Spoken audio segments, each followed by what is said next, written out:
시간과 공간의 제한을 뛰어넘는 삶, 그 틈을 노리며 날로 진화하는 디지털 범죄, 편리성과 위험성의 양날을 지닌 사이버 세상. 우리나라 가구당 인터넷 접속률은 99.7%. 수많은 정보가 오가는 정보통신 세상은 더 이상 어른만의 공간이 아닙니다. 남녀노소 누구든 사이버 범죄의 대상이 됩니다. 가상의 공간 속 익명의 범죄로부터 나를 지킬 수 있는 예방법에 대해 알아보겠습니다. 사이버 공격 예방하기. 집에서 나만 사용하는 컴퓨터에도 반드시 보안이 필요합니다. 다른 사용자의 접근을 막기 위해 로그인 비밀번호 설정은 기본. 바이러스 감염 예방을 위해선 주기적인 백신 업데이트가 필수. 중요한 문서와 사진은 해킹이나 바이러스 감염으로 소실되거나 유출될 수 있으므로 백업해야 안전합니다. 컴퓨터의 보안을 철저히 했다면 이제 안전한 인터넷 사용법에 대해 알아보겠습니다.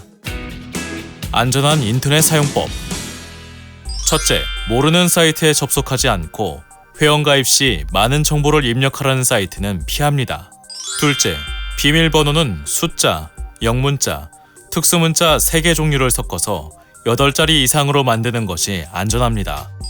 셋째, 모르는 사람이 보낸 메일은 읽지 말고 친구가 보낸 자료도 친구에게 확인 후 열어야 합니다.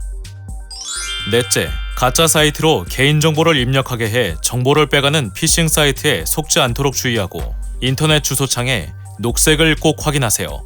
다섯째, 아무 자료나 다운로드 하지 말고 다운로드한 파일은 꼭 백신 검사 후 열어보아야 합니다.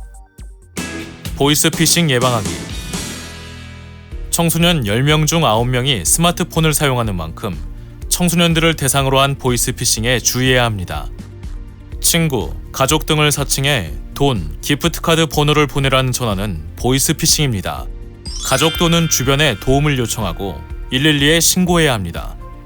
또 문자로 수신되는 게임 쿠폰이나 모바일 초대장에 인터넷 주소를 클릭하면 악성 코드가 설치되는 스미싱도 조심하세요.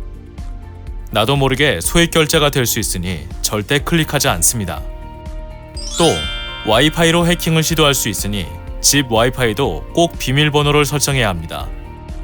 스마트폰은 개인정보가 담겨 있어 사이버 공격의 표적이 되기 쉽습니다. 스마트폰 안전하게 사용하려면 어떻게 해야 할까요? 안전한 스마트폰 사용법. 하나, 비밀번호를 설정하고 정기적으로 변경합니다. 둘, 중요한 데이터를 저장할 경우 암호화합니다. 셋, 와이파이, 블루투스 등 무선 네트워크는 사용 시에만 활성화합니다. 넷, 운영체제 구조 변경을 하지 않고 최신 버전으로 업데이트합니다.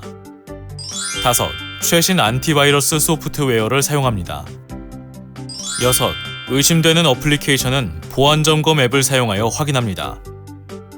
7. 신뢰할 수 없는 사이트는 방문하지 않습니다.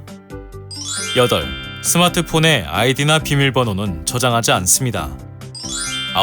9. 모르는 번호로 수신된 메시지나 메일은 삭제합니다. 10. 스마트폰을 교체하거나 수리할 때는 중요한 정보를 삭제합니다. 다양한 사람들과 소통할 수 있는 SNS. 개인정보 노출이 쉽게 이루어질 수 있으므로 더욱 주의를 기울여야 합니다. SNS 이용 보안 수칙. 첫째, 업로드할 사진, 동영상에 내 이름이나 주소 같은 개인정보가 드러나지 않도록 주의해주세요. 둘째, 홍보나 마케팅 활용의 개인정보 수집 동의는 신중하게, 가급적 개인정보를 공유하지 않습니다. 셋째, SNS 계정 도용 방지를 위해 2단계 인증을 설정하세요. 넷째, 모르는 사람이 채팅, 문자 등으로 접근해 얼굴이나 신체 사진을 요구할 경우 보호자나 선생님께 도움을 요청하고 만약 해킹이나 사이버 공격을 당했을 때는 한국인터넷진흥원에서 운영하는 인터넷 침해 대응 센터로 신고해야 합니다.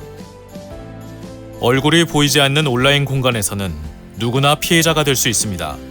나를 향한 사이버 범죄는 보이지도 찾을 수도 없습니다. 안전하고 슬기로운 사이버 생활, 예방에서 시작됩니다.